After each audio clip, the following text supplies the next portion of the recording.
इतना सारा मटेरियल, कोई अलग साइज का है, कोई 0 का है, कोई 2.5 का है, कोई 5 का है, कोई 3 कोर में है, 4 कोर में, समझ में नहीं आ रहा यार इस मटेरियल का करना क्या है। इस तरह के जो मटेरियल होते हैं वो दिमाग की बजिया बना देते हैं, खराब कर देते हैं दिमाग। मतलब इसके अंदर करना क्या है, तो सबसे पहले मेरे भाइयों कबाड़ी वाला फॉर्मूला इस्तेमाल करो। सबसे पहले मटेरियल की करनी है शॉर्टिंग, जो इंडस्ट्री की वायर होती है उसको अलग बनाना है, गाड़ी की वायरिंग आपको अलग करनी है, इलेक्ट्रिक ई वेस्ट की वायरिंग आपको अलग करनी है। तो हम आज का जो वीडियो बना रहे हैं वो बना रहे हैं शॉर्टिंग पर। मटेरियल की शॉर्टिंग कैसे करी जाए, मटेरियल को समझा कैसे जाए कि ये कौन कौन सा किस किस कैटेगरी में जाने वाला है। आज मैं आपको कॉपर की वैरायटी और शॉर्टिंग करने का तरीका सब कुछ समझाने वाला हूं। मैं आपका दोस्त रिजवान सैफी। तो जो लोग नए हैं वो लाइक शेयर और सब्सक्राइब जरूर करें, और बाकी जो पुराने लोग हैं वो शेयर करते रहे, लाइक करते रहे। तो आज का जो वीडियो बना रहा हूँ शॉर्टिंग के ऊपर बना रहा हूँ, एकदम क्लियर कि भाई हमारे पास जो इस तरीके का जो मटेरियल आ जाता है कई दफे, इसका करना क्या है समझ में नहीं आता। या हम पड़ा हुआ है खरीदने का, तो हमें खरीदना कैसे वो समझ में नहीं आ रहा हमारे। तो भाई इस मटेरियल की जब तक आप शॉर्टिंग नहीं करोगे तब तक आप 2 पैसे नहीं कमाने वाले हो, और जब तक शॉर्टिंग नहीं करोगे तब तक आप प्राइस नहीं निकालोगे मटेरियल का।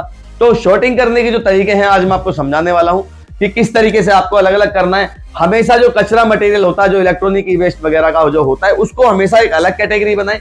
उसका कॉपर का भी प्राइस बहुत कम जाने वाला होता है, उसका जो वायर जो परचेज हम कर रहे हैं तो भी उसका रेट बहुत कम होने वाला है, क्योंकि उसमें लेबर कॉस्ट बहुत ज्यादा आने वाली है। उसके बाद दूसरा कॉपर आपका आ जाता है घरेलू फिटिंग। हमारी घरेलू फिटिंग के अंदर हमारी को रिकवरी अच्छी मिलती है, कॉपर का प्राइस भी अच्छा निकलता है, लेबर कॉस्ट भी कम आती है। उसके बाद हमारा इंडस्ट्री शुरू हो जाता है। इंडस्ट्री में वो कॉपर भी हो सकता है, वो आपका एल्युमिनियम भी हो सकता है। तो शॉर्टिंग करते वक्त बहुत सारी चीजों का आप ध्यान रखें कि भाई कुछ मटेरियल ऐसे होते हैं जिनको हाथ से भी छीलने से कोई फायदा नहीं होता, उनको ग्राइंडर ही करना होता है, क्योंकि आप सारे दिन बैठेंगे 10 किलो माल छिला, कोई फायदा नहीं, कुछ हाथ में नहीं आने वाला आप लोगों। यहाँ जितने भी ये 150 और 200 से जो नीचे के आपके वायर चल रहे हैं, सब में लेबर कॉस्ट आने वाली है बहुत अच्छी खासी। लगभग पर केजी पर मान के चले कम से कम 30 से 40 रुपए किलो का आपका मरे से मरा आपका लेबर कॉस्ट जुड़ना चाहिए। मैक्सिमम ये चाहे 100 रुपए हो जाए। इसी तरह घर के मटेरियल को आप जब आप शॉर्टिंग करते हैं तो यहाँ 100 किलो माल भी निकल जाता है तो भी आपका एक एवरेज आ जाएगा, आपकी लेबर कॉस्ट आ जाएगी 20 रुपए किलो में ही आ जाएगी, क्योंकि यहाँ रिकवरी रेट ज्यादा हो गया, प्रोडक्शन रेट ज्यादा हो गया, तो यहाँ आपकी इसलिए लेबर कॉस्ट बहुत कम आने वाली है। अब बात करते हैं एल्युमिनियम की। अब एल्युमिनियम में 2 कोर भी हो सकता है, 4 कोर भी हो सकता है, 3 कोर भी हो सकता है, एनाकोंडा वायर भी हो सकता है। अब यहाँ पर भी लेबर कॉस्ट देखनी है कि इसके अंदर क्या क्या लेबर कॉस्ट आ रही है।